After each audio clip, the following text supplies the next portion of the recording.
Yeah, that's Working hard.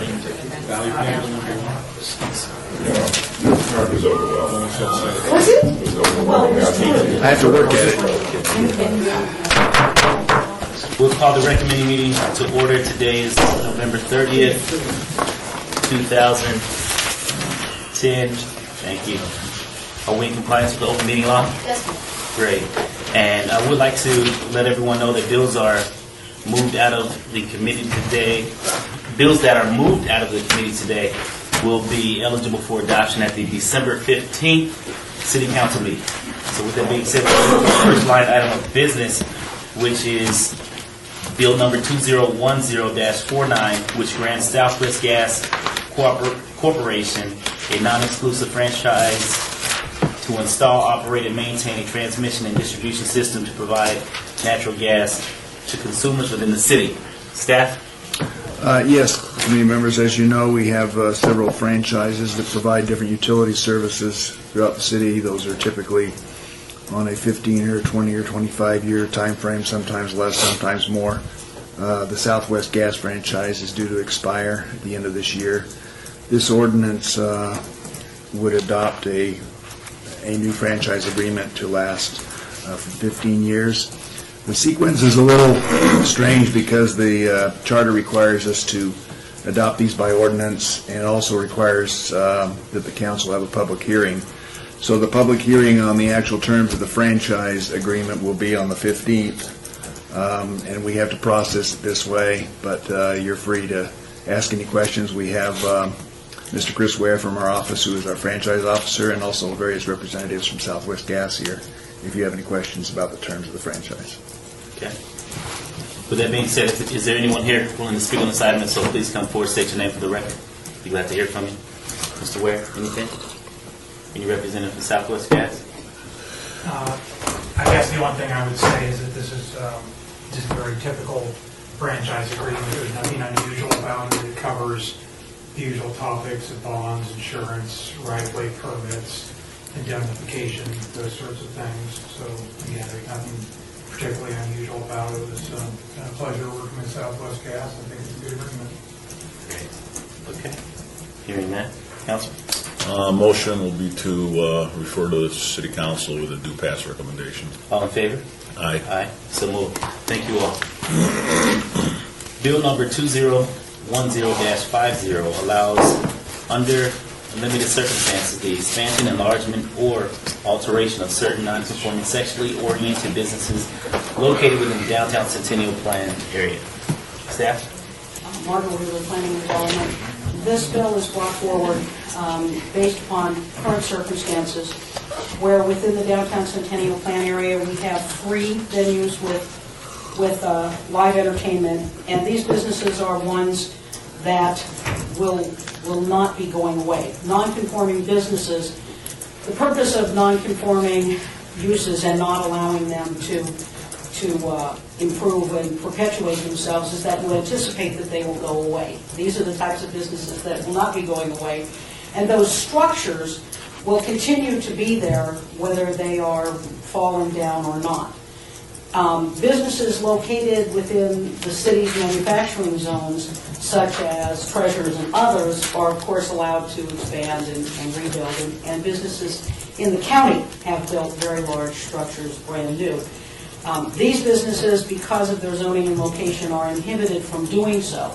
This text amendment would allow those existing businesses, of which there are 3, on their existing property. They would not be able to expand, buy additional properties, move to any other locations, but our existing non-conforming uses would be able to add on or demolish and build new on their existing properties with all of their required parking, subject to a public hearing for the site development plan review.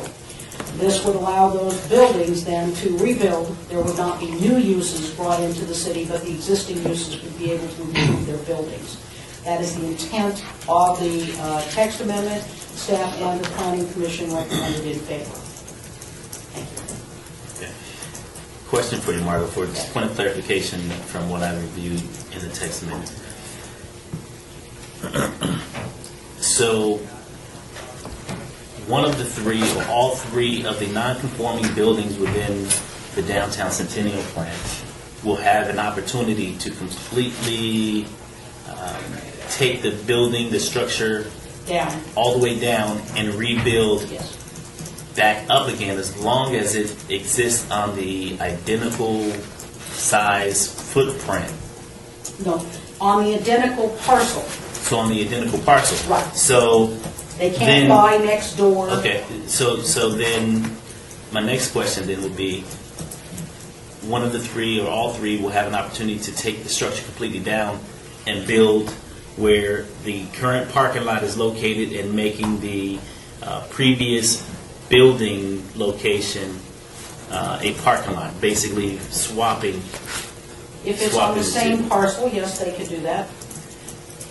They can't, if their parking is on a separate parcel, they cannot build a structure. I'm with you, I'm on the same parcel. Right. So, with it being non-conforming today, if in fact there were a residential property that came and built on the parking lot side of the parcel, after, of course, the use is in place, and should this go forward, what would prohibit, or what would prohibit the building from building alongside or adjacent to the residential property, if in fact it's away from it today?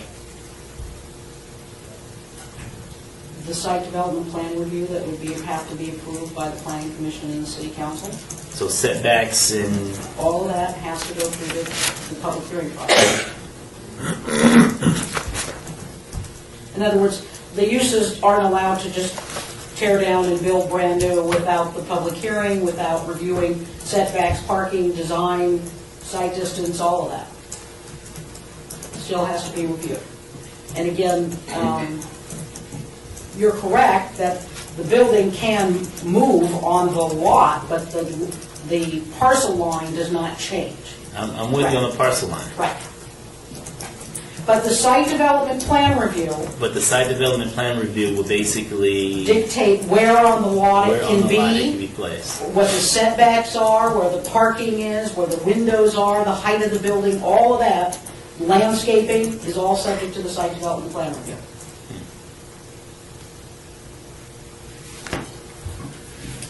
Councilman, just a clarification, which I'm pretty sure I don't need to make, Your name for because... the record. Yeah, I'm sorry. This is Mr. Steve from the City Attorney's Office. When Margot says a use would be allowed to locate on the same parcel but in a different location relative to parking, what she's saying is that the prohibition against non-conforming uses won't stop them from doing that. Right.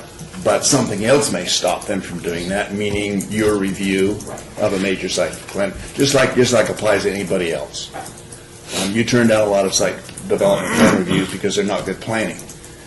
And you do that because the code allows you to, but what she's saying is that the absolute prohibition is removed in terms of the expansion of a non-conforming use. They're still going to have to jump through all the regular development hoops. Did that help, or did I make it even worse? No, it helps. Is there anyone here willing to speak on this item itself? Please state your name for the record. Jay Brown, 520 South West Street. I do represent Olympic Gardens, who has an interest here. I know you know that. I think council and the director have answered your question. If there's any questions that I can answer, I'll be happy to do it. Council. Motion to refer to the city council with a due pass recommendation. All in favor? Aye. Aye. Ayes have it, so moved. Thank you. Thank you. Okay. At this time, we are down to public comment. Anyone from the public willing to speak on this item, please come forward, state your name for the record. Seeing none, Councilman? Motion to adjourn. All in favor? Aye. So moved. Thank you. Good job as usual. Thank you. Oh, 2 minutes?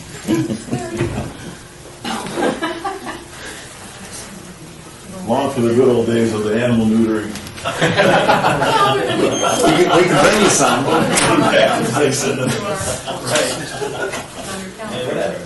What happened to the animal? Yes. Yes. Okay.